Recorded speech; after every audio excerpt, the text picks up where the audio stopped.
جناب والا، اگر آپ اس جامعہ سے یا کسی بھی جامعہ میں پڑھتے ہو تو جب آپ دنیا کے اندر قدم رکھتے ہیں، آپ جب کالج و یونیورسٹی پڑھنے والے طلباء سے، ان سٹوڈنٹس سے ملاقات کرتے ہیں تو اکثر طور پر دینی مدارس کے طلباء کو ان سے بات کرتے ہوئے جھجک محسوس ہوتی ہے، اور ان کے دل کے اندر یہ خدشہ ہوتا ہے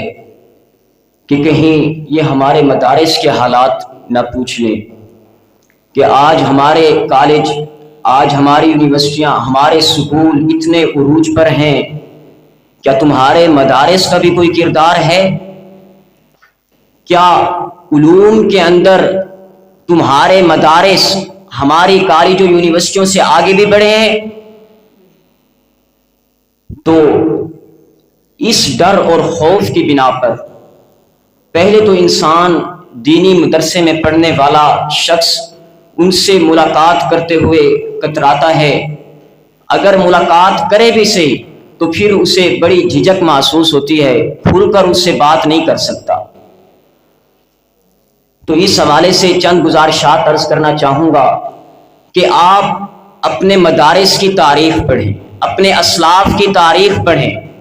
کہ جو ہمارے اسلاف اور علماء کا کردار ہے،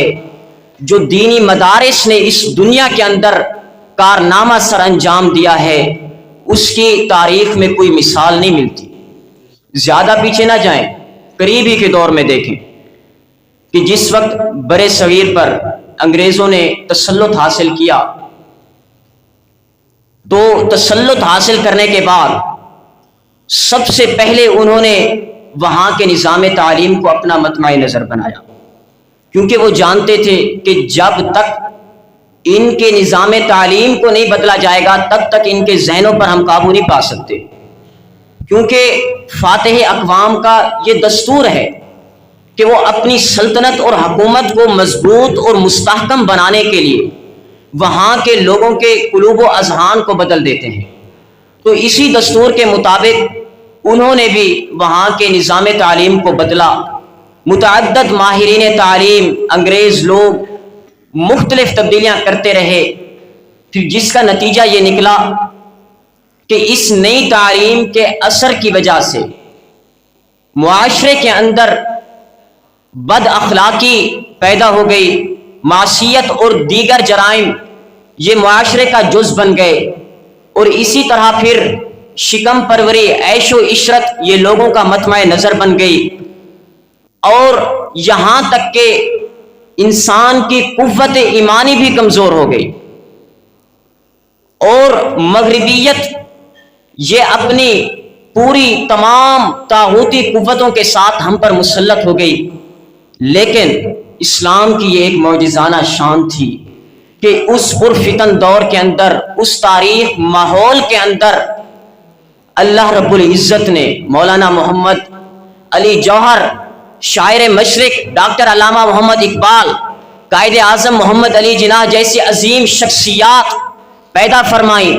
اور اس تاریخ دور کے اندر آفتاب و مہتاب بن کر چمکے، اور پھر اس کے ساتھ ساتھ ہمارے علماء کرام، مشائخ اعظام بھی ملت اسلامیہ کی سربلندی کے لیے کھڑے ہو گئے، اور علماء اور مشائخ میں سے وہ افراد کہ حضرت خواجہ غریب نواز اجمیری، حضرت خواجہ داتا گنج بخش علی حجویری اور دیگر اسلاف کے فیوز و برکات کی امانتوں کو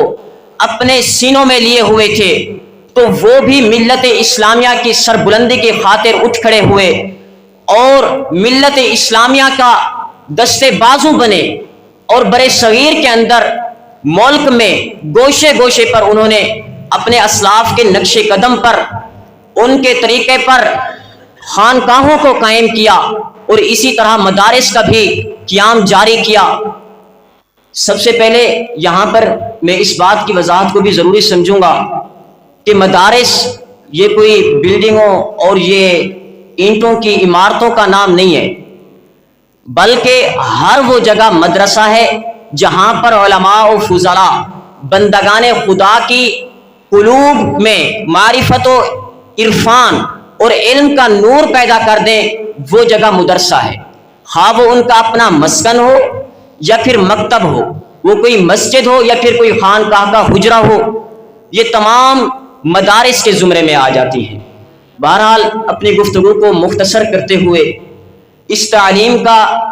جو فائدہ امت کو ہوا، قوم کو ہوا،